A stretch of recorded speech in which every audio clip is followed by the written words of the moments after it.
Set tayo ng oil change indicator kahit hindi pa ito nag-a-appear sa ating panel. Yung mga nagtataka kasi bakit kaka-change oil lang nila, nag-pop up na agad yung oil change indicator dahil yon sa hindi sila nag-reset last time na nag-change oil sila.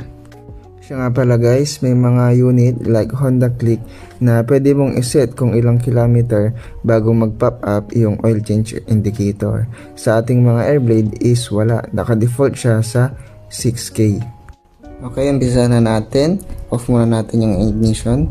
Tapos, ilong press natin yung set button ng around 5 seconds. And then, i-on natin yung ating ignition at kusa nang mawawala yung indicator. Okay guys, so gawin na natin. Press 5 seconds. 1, 2, 3, 4, 5. Tapos, ignition on natin. Yan na. Mawawala na yung indicator. Oh, ayan guys, oh.